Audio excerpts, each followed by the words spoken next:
Okay, we're back, we're live, we're here, it's, what is it, Thursday noon. And we're doing more energy, Hawaii, the state of clean energy, with Marco Mangelsdorf, who is a principal of Provision Solar in Hilo, but also a principal of HIEC. And if you don't know what that means, you should. It's Hawaii Island Energy Cooperative, very important. And with us today is Sophie Cocke. She is a reporter, a star reporter, may I say, one of my favorite reporters, actually, on Civil Beat. She covers environment, she covers energy, and what else? Land, development, the city. My God, Hawaii. how you sleep at night. Okay, well, welcome, Marco. Well, I tell you, Jay, there is no better Thursdays for me than to be able to talk to two of my favorite people when it comes to talking about energy issues and questions. So thank you so much for having me. Okay, we got a lot to discuss. I guess the first thing is we're calling this new options for utilities, but it goes beyond that. So the first thing is, can we have a news report, Sophie? What's going on? Well, NextEra is still trying to buy Hawaiian Electric company, and there's a proposal recently this week to the consumer advocate is looking to extend the deadline by which the PUC needs to rule on approving the deal. They're trying to extend it by 18 months. So that means what, 1 year plus 18 months? No, or 2 18 extend months? it by 6 months. So the original schedule was supposed to close, the deal was supposed to close by the end of the year, but the consumer advocate is saying, I think we need to take another 6 months to look at this deal. And NextEra is saying, no, because they're scared Marco is going to come in and break off the Big Island utility. No, they want it to close, so. Yeah, sure. Yeah, sure. They got to get to business already. Yeah. Okay, what else?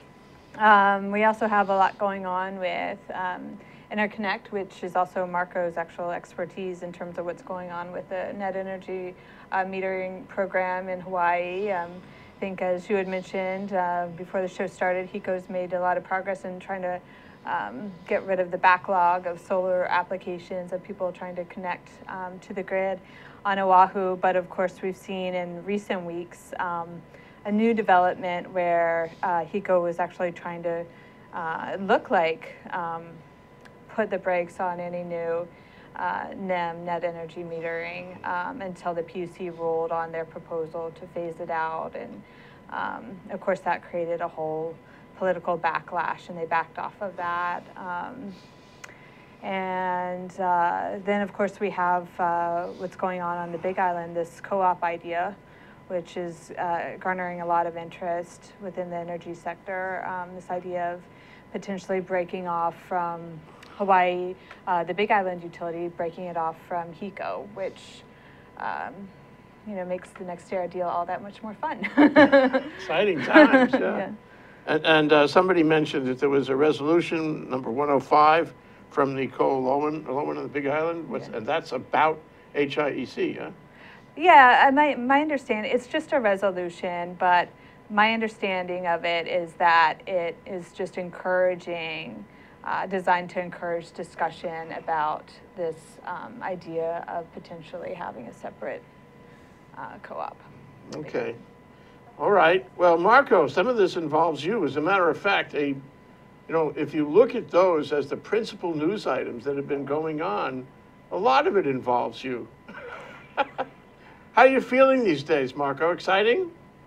Well, it's a very, very exciting time, guys, to be in the energy field, and I would never have conceived or suspected several months ago that I would be involved in this co-op effort. That our number one goal was to get a seat at the table in terms of being granted formal intervenor status with the Public Utilities Commission for the HEI NextEra merger docket, and the PUC took a very inclusive position, which was to essentially accept all comers. All 28 wannabe intervenors became full-fledged intervenors, and as of just a few days ago, the U.S. Department of Defense filed a rather late application, a motion to become an intervenor as well. So we actually go up to a total of 29. So it's an incredibly rich, turbulent time to be involved in solar, clearly, as I have been for quite a number of years here. And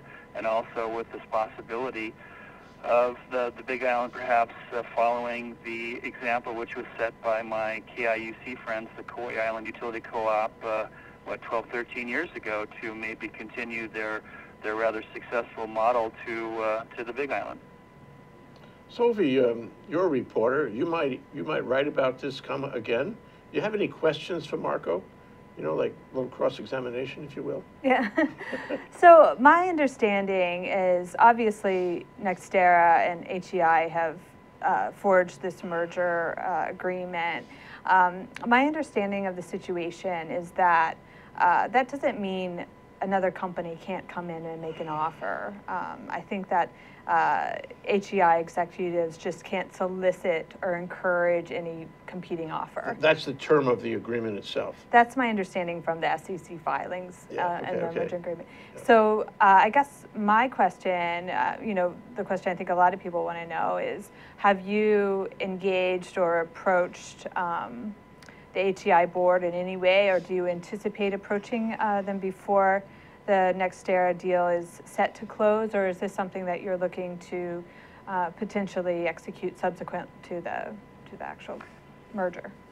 Well, a very good question, Sophie, and I'll answer it this way. You're absolutely right. If you look at the 374-page proposed merger document, it makes clear that both neither the parent, in this case NextEra, or the company, HEI, can go in any direction, formal or informal, in terms of materially altering the proposed merger. And of course, HELCO is a key part of the assets, of the portfolio of assets that HEI has. I mean, they've already made explicit that they're going to be spinning off American Savings Bank. That appears to be pretty much a done deal, regardless of whether the merger were to take place or not, from what I gather. Now, as far as having made a bona fide offer to HEI for HELCO, that is something that, in my opinion, in our board's position, would be premature at this point. We have maintained very cordial and friendly relations with our friends at HIEC and at HEI in terms of wanting to be very transparent with them as to who we are and what we're doing and what we're not doing. And we've made explicit from the get-go that we are formally neither for nor against this merger. But we are waiting to see how it plays out, and in the eventuality that there may be an option either to, or an interest on the part of HEI and or NextEra to consider the possibility of spinning Hawaii Electric Light Company off, then we will have hopefully established ourselves as a serious and credible entity that is interested in pursuing discussions if that eventuality comes to pass, that HELCO would be for sale. But we're in a very tangibly different situation than 1999 to 2002, when Kauai Electric was for sale by then Citizens Corporation on the East Coast, to own Kauai Electric for quite a long time before that. So we recognize that HELCO is not for sale, so that there's no offer to be made at this point for a company that is not formally for sale. More? Yeah, and so in terms of NextEra's interest or HEI's interest, what incentive do you see, from your point of view, what incentive would they even have to contemplate such a situation? Well, I mean, any company that has multiple assets, such as an HEI or such as a NextEra Energy, makes calculations as to whether this asset is generating the type of return and revenue and profit that is in the desirable range. And I'm not going to speak to whether that's necessarily the case as far as how HELCO figures into their plus or minus category, but it's something that any corporate board, any business owner is thinking, is this more valuable to me to continue to operate as is under my corporate umbrella, or would this possibly be a good time to divest the company of this particular asset for cash? So again, I'm not going to speculate or speak to or prognosticate or get in the minds of HIEC or NextEra as to where their calculus is right now regarding Hawaii Electric Light Company, because they're focused on trying to get this merger through and approved intact, and that's of course one of the number one big questions in the energy sphere in our state these days, and for the next 6 months, 12 months, 18 months, is how the PUC is going to rule on the proposed merger as it is, or whether at some point the parties, as in HIEC and NextEra, whether the parties decide that pursuing this particular merger is not in their best interest ultimately. I mean, and we have a perfect kind of illustrative example of just yesterday with Governor Ige deciding that it looked like his nominee to be the DLNR chief, Carlton Ching, was not going to have a majority vote in the Senate, and therefore, rather than go through the embarrassment of one of his nominees going down without getting a majority, he pulled the nominee from consideration. So, it would be prudent. I'm sure that the strategic planning has been done by these corporations to identify possible markers or milestones that perhaps would give them cause for reconsideration whether the merger is going as planned, the proposed merger is going as planned, or not. Interesting. Great question, Sophie. I want to follow up. Yeah. May I? Yeah. Of course. Okay, so it seems to me that the reason that HIEC is organized is to buy the assets and form a co-op. That's your reason. It's not philosophical. You're not making a suggestion to third parties. You want to do this. And so I guess there's two possibilities. One is you could wait for somebody to contact you, and two is you could contact them and make an offer. And I take it from this discussion that nobody actually, to date, has contacted you. You're not written in the deal, and nobody would be actually free to contact you, so they haven't. So then the question is, when would you contact them? And I see three logical possibilities. One is now, before there's a ruling. Two, in connection with the ruling. And three, after the ruling. Okay, and that splits off into two possibilities after the ruling. If the ruling is a disapproval of the NextEra deal, well, that you look pretty good at that point.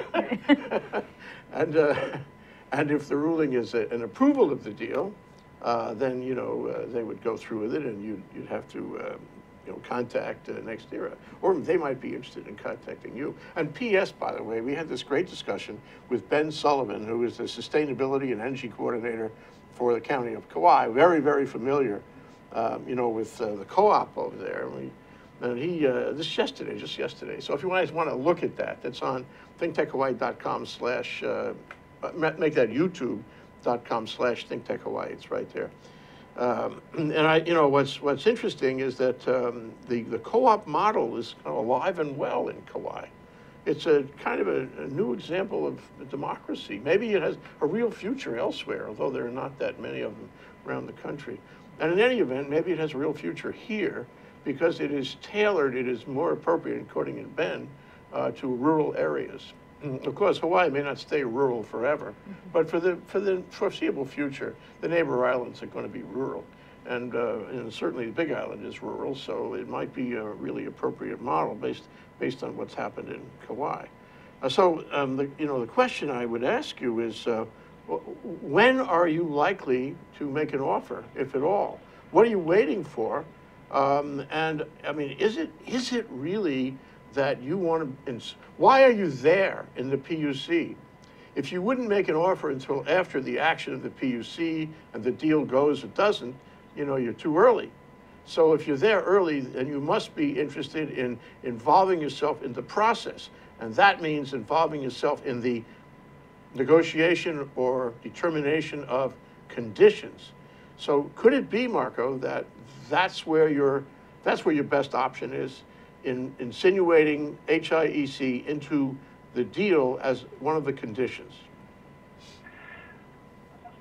Well, we can't really be seen as a credible player in our collective opinion on the board at the HIEC. We decided we can't really be seen, or we couldn't really be seen as a credible, serious player unless we had that proverbial seat at the table on this really important docket that is going to be considered by the Public Utilities Commission.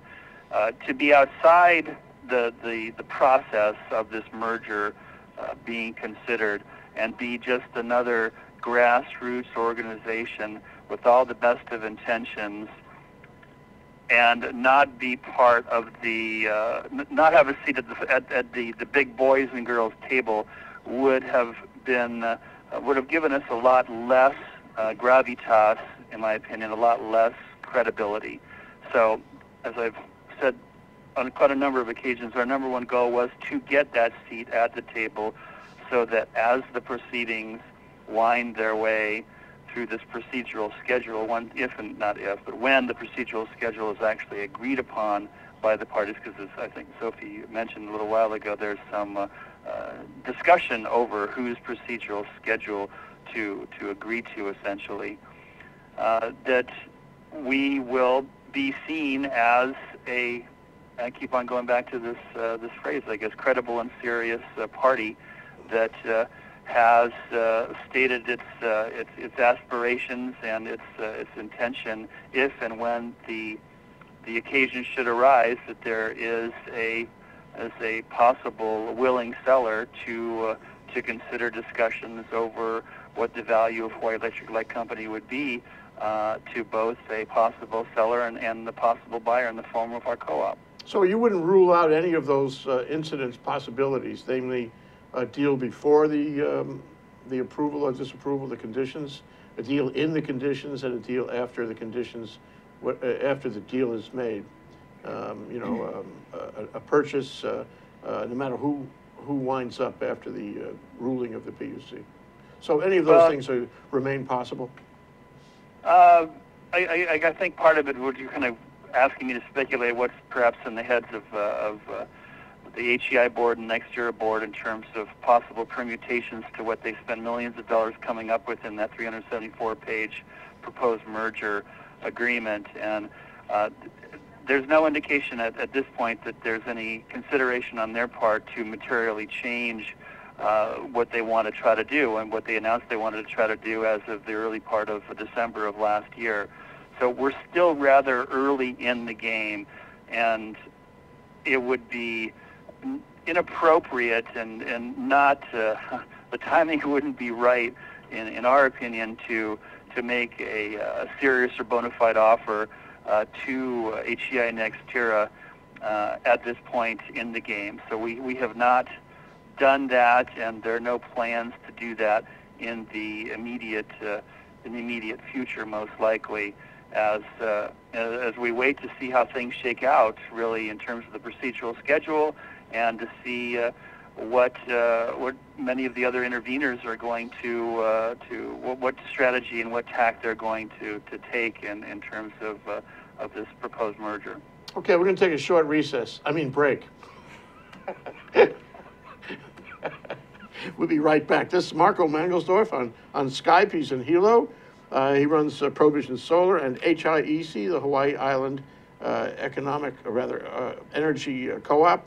And Sophie Cocke, she is a reporter in Civil Beat.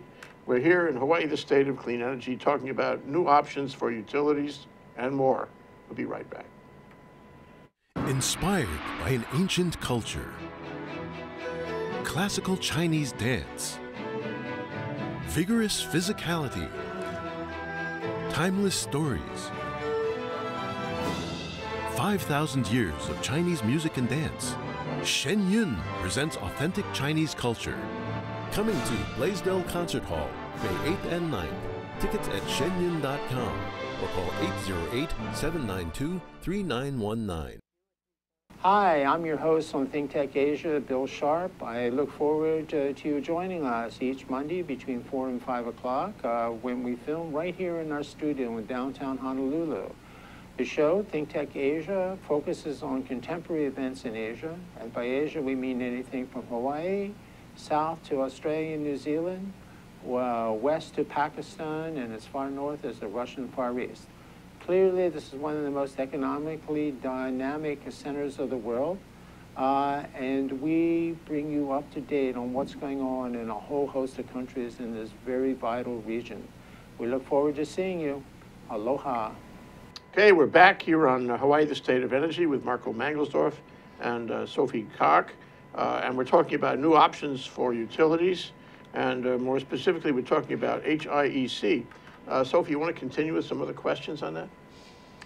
Yeah, I think one thing that is on a lot of people's minds is just what is your vision for the utility? NextEra has been very tight-lipped about what they want to do in terms of, you know, if they do take over HIEC, what their vision is, what the role would be for rooftop solar, whether they want to pursue an inter-island cable plan, where does geothermal fit in? But in terms of your plans, are you willing to be a little bit more forthcoming in terms of where you'd like to take the utility? Oh, great question, Sophie. Great question. I mean, all her questions are great, Marco. I want to be clear about that. Sorry? She's a professional. And to go back to a couple of basics, I mean, the benefit of a co-op, one of the very strong benefits of a co-op, of the number of benefits of a co-op, electric utility co-op, is that essentially you have democratic member control and operation through a duly elected board of the utility company, just like they're doing on the island of Kauai. So it is much more local, grassroots based in terms of pursuing policies, strategies, decisions that are approved and supported by the ratepayers. Every single ratepayer, every single homeowner or business that has an electric meter has essentially a vote, or one way to think of it is 1 meter, 1 vote. So what is it that we would like to do beyond just establishing a more a democratic electric utility co-op here?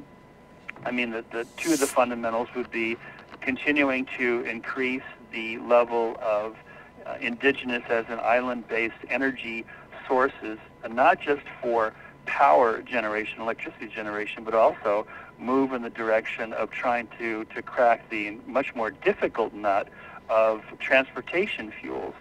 So that's one of the reasons we decided to call ourselves the Hawaii Island Energy Cooperative rather than the Hawaii Island Utility Co-op, because we wanted to be more broad-based and inclusive, comprehensive in our strategy to address energy issues here.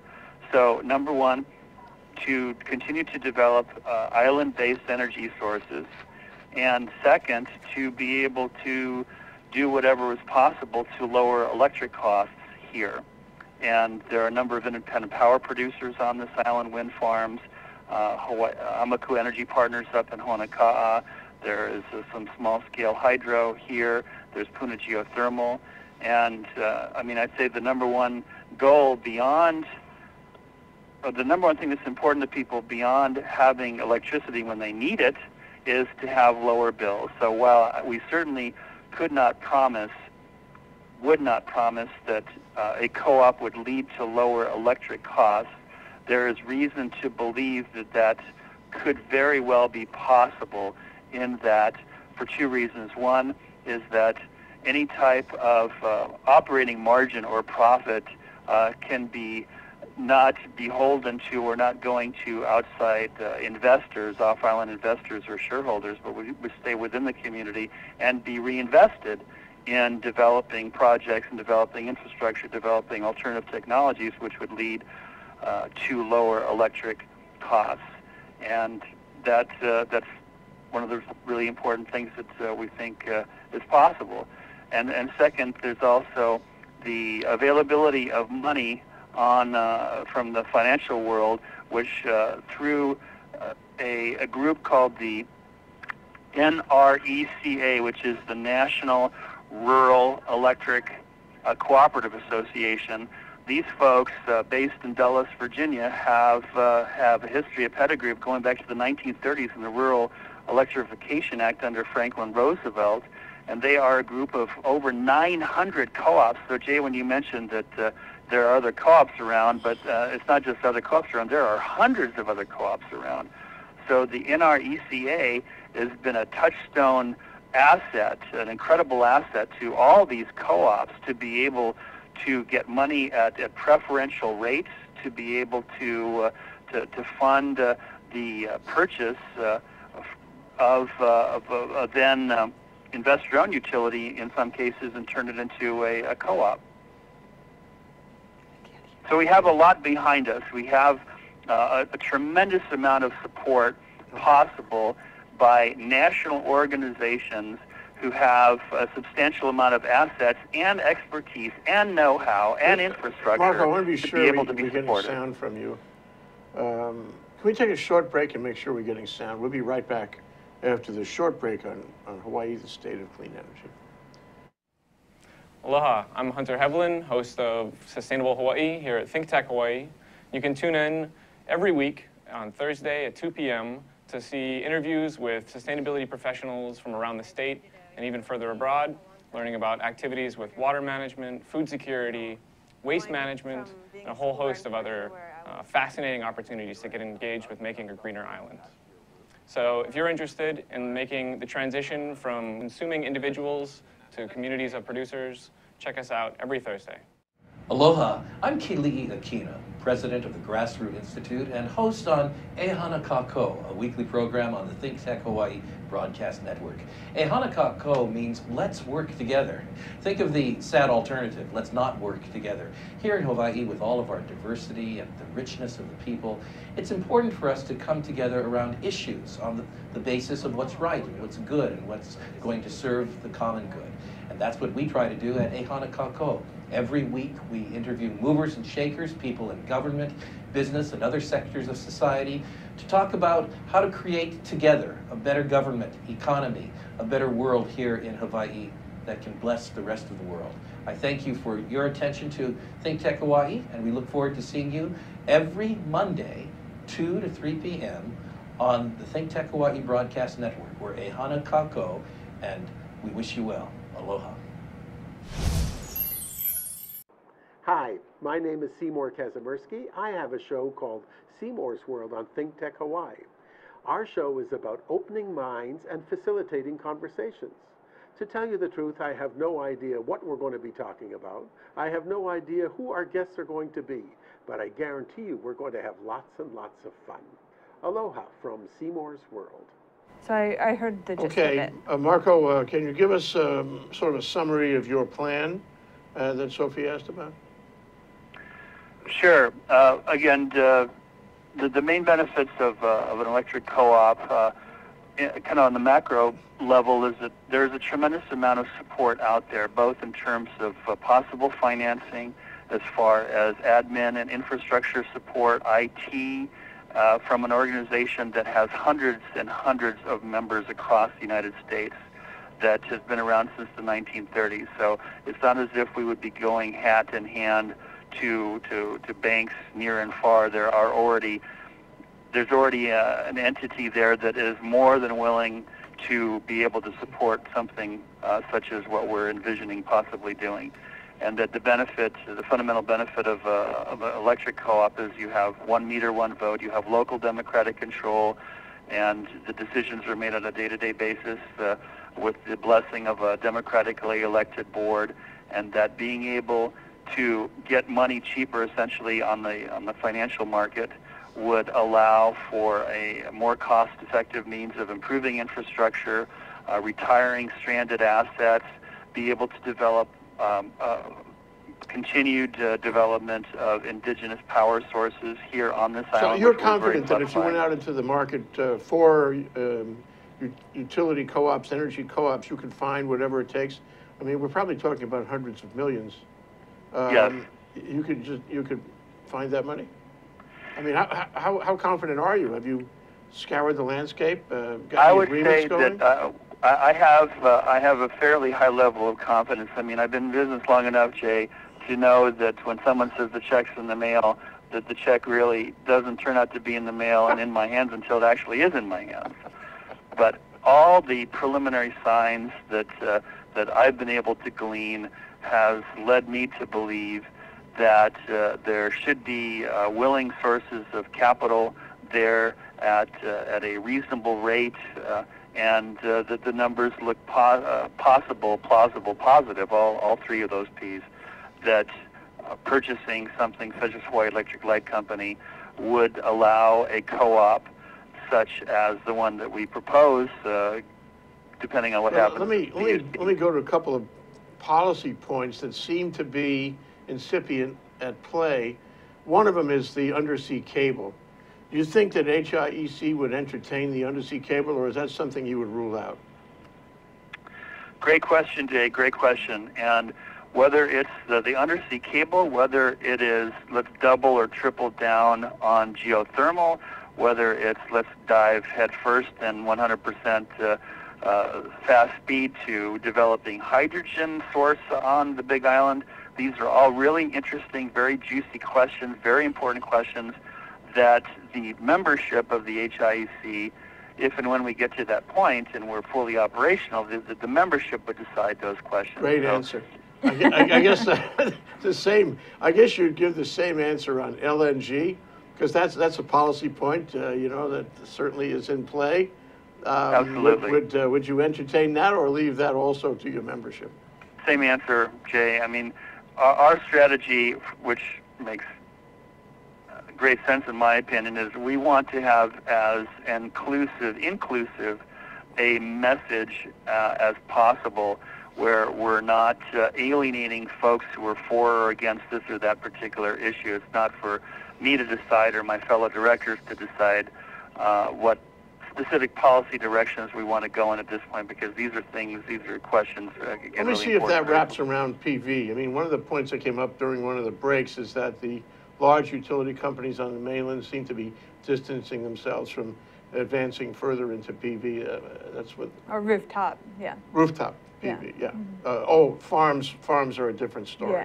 Yeah. You know, larger farms are a different story. But what about rooftop PV? In the case of Kauai, I'm pretty sure what I've heard is Kauai loves rooftop PV, loves it. Everybody wants it. I mean, it's for a very small minority, everybody wants it. Do you have any, you know, inclinations on that, or would you throw that in the same basket as waiting to see what the members would want? Well, you know, that kind of puts me in a bit of an awkward position. Because I mean, I run a business that's its bread and butter revenue is based on rooftop distributed generation in the form of PV. So of course, from a business owner standpoint, I would like to see more opportunity to continue my business, grow my business, than less. That said, I know and understand the very legitimate concerns that the utility operators have in the state of Hawaii regarding unprecedented levels of rooftop DG. And the grid of today is, frankly, rather ill-equipped to handle the growing, let alone projected levels of rooftop PV that I think collectively we all want to see. So this is something that, as much as I would like to see it fixed overnight and have battery storage both at the utility scale and also at the sites behind the meter, so to speak, it's not going to happen anytime quickly or anytime soon, I'm afraid. So, sure, I mean, I've always been a very big supporter of solar going back to 1978, in fact, and one of the main reasons is I see it as one of the most democratic forms of energy on the planet. That if you have the technology and you have the means to put some solar panels up to heat your water, create electricity, then you can be more independent and less dependent on power coming from great distances, possibly fueled by combusting some type of fossil fuel, which really doesn't do the planet much good. We have you want to do anything more on this? Yeah, I did want to go back to one thing you had mentioned in regards to HIEC's focus on trying to lower electricity bills. I know that Richard Hall, one of your board members, this has been a big issue for him. And the Big Island is almost 50% renewable energy now, but it still has some of the highest electricity rates in the state. We've seen oil prices plummet, yet Big Island electricity rates are still in the 30-something cents per kilowatt hour range. From your point of view, and this sort of speaks to maybe steps you would take if you do end up taking over the utility, and your point of view, what is keeping the electricity bills on the Big Island so high? They're still they're more than triple the national average. Still. Really good question. I want to just make one small correction, Sophie, to what you said. When you said 50%, the island is 50% renewable. That is more or less correct when it comes to power consumption. That is certainly far from correct regarding total energy consumption here for both transportation and electric power generation, because we're still, 99.99% something or other dependent on imported fuels for transportation, and that's again something that I see as lagging big time in terms of the effort needed on the state and on the islands to be able to reduce our requirements, our addiction to liquid fuels that come from very far away, to be able to provide transportation not just for vehicles and buses and trucks on the islands, but also for inter-island transportation, which we're also dependent on here. So dealing with high electric costs here, there's an inherent challenge when you've got so much surface area here, when you've got so varied a geography, and of course, we've all seen at some point the outline of the Big Island. You can fit all the other islands in the entire island chain within the outline of the Big Island alone. So we've got a tremendous amount of territory here and infrastructure that's needed to be able to provide power to people north, south, east, and west. And with only 190 some odd thousand people and a smaller subset of that who are actual ratepayers and paying an electric bill, there's the density, the population density that is probably never going to be seen here, at least for the foreseeable future, that you find on Oahu, where you can have a utility company that within a square mile has thousands of, conceivably thousands of customers on Oahu, but the fraction is going to be a heck of a lot smaller here on this island. So there is an inherent challenge when you've got such a wide geography. So it's infrastructure. And you're trying to supply power. It must be infrastructure, that it requires more infrastructure in a more rural area to connect everything up. And the cost fewer of that customers, infrastructure. Jay, and fewer customers. And fewer customers, well, yeah. Okay, but gee, what do you think about, what do you guys think about equalized rates around the state? What do you think about that? Because, I mean, the only way that could be possible is if you... the only way that could be possible is if you had the entire state interconnected, and that's been a dream, I would say a fantasy, for a number of years, if not decades. But well, let's just say the Hawaiian Electric part of the state. Mm-hmm. Well, I think it's a proposal that I think that has come up. It comes up every once in a while, and I think that, especially when they were looking at the inter-island cable connection, or with Big Wind in Molokai and Lanai, there was a proposal to reduce their rates, but I think that there was, especially when they were looking at Maui, there was frustration that the option wasn't on the table to levelize the rates for, at least for Maui County and Oahu. And it's never actually been that clear to me why HIEC has been so resistant, other than that it's a political issue. So people on Oahu, you mentioned raising rates and people freak out. And so it's not so much of a issue that HIEC doesn't want to do it, as politicians aren't willing to take that political risk. Yeah. Well, who knows? Maybe this might be in the cards as we go forward. I'd like to ask you where you guys think we are, in the NextEra process. I mean, so far I've been very impressed by Randy Iwase. I have. This has made me his finest hour politically. Is it really? Hey, shout out to Randy. Good moves. But anyway, we could have a transformation within a transformation within a transformation on what happens now. I mean, it's clear there are going to be conditions. This isn't going to be a conditionless deal.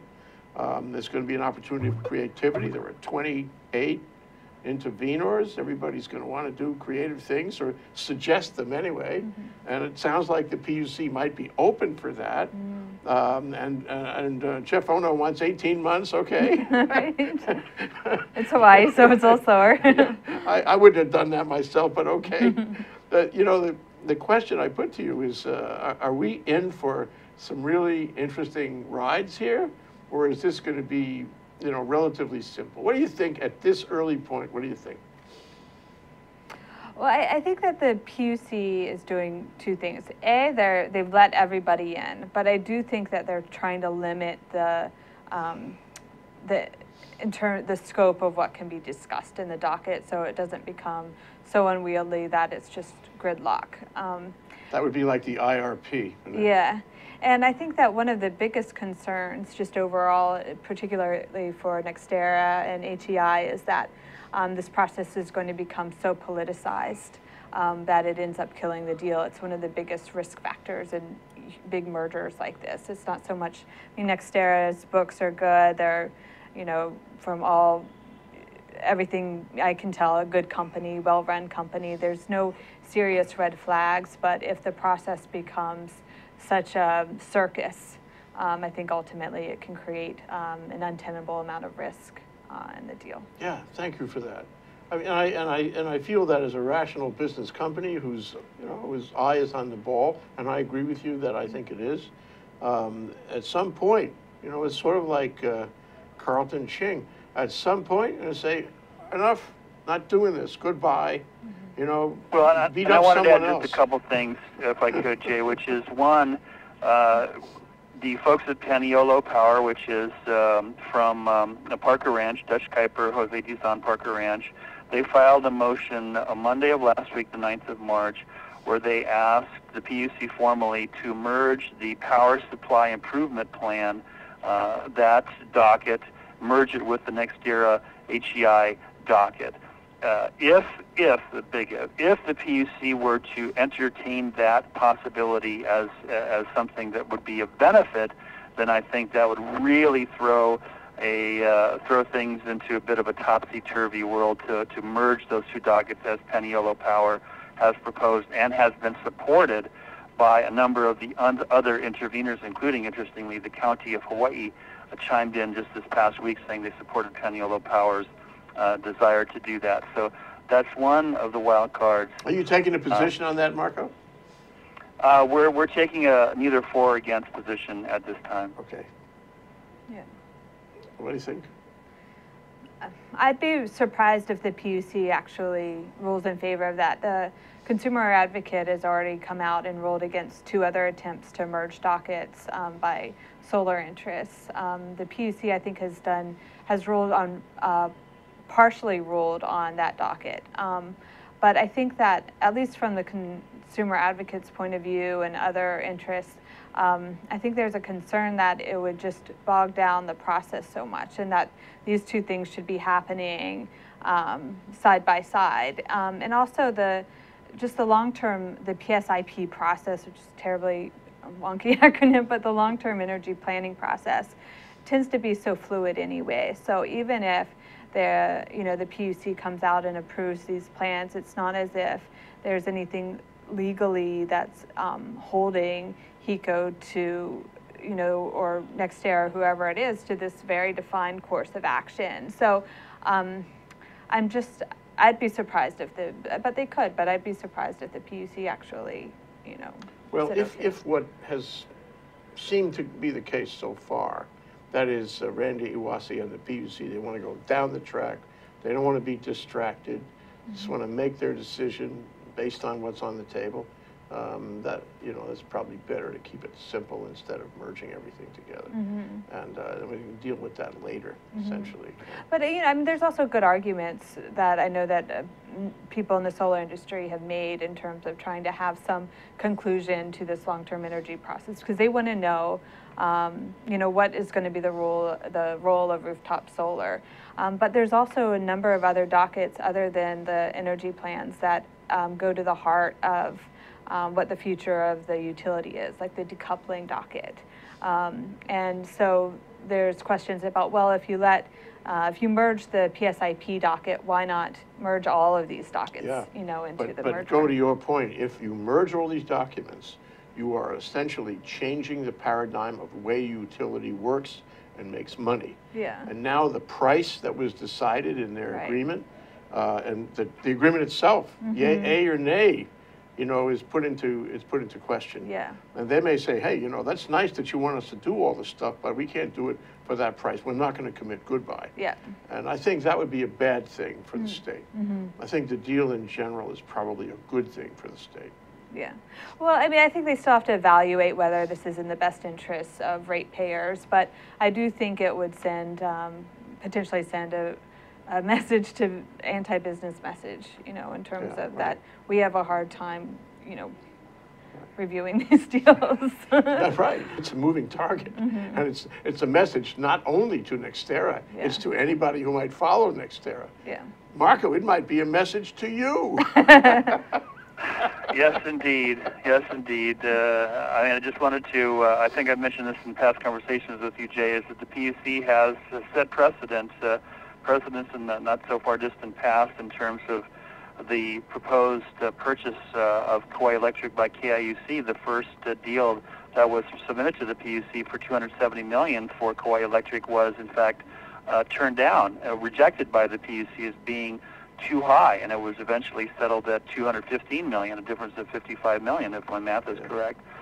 So the PUC definitely has the authority and has taken action in the past to rule on the merits of such an action, or such a big decision for our state, and what an exciting time we live in. I can't think of a bigger one in our state. What an exciting time. Aren't you happy to be where you are, Sophie? Because you can write sort of the great American business book about this, nonfiction, okay? And Marco can have a chapter. That's Marco Mangelsdorf in Hilo with Provision Solar, and HIEC, the Hawaii Island Energy Co-op, and Sophie Cocke, who is an environmental and energy reporter with Civil Beat. And here we are in Hawaii, the state of energy, talking about new options for utilities. And I really enjoy having you guys on the show. Thank you so much a lot. Thank you so much. Well, and a very, very exuberant, happy Aloha Thursday to the two of you. Thanks so much, guys. Thanks, Marco. Thanks, Marco.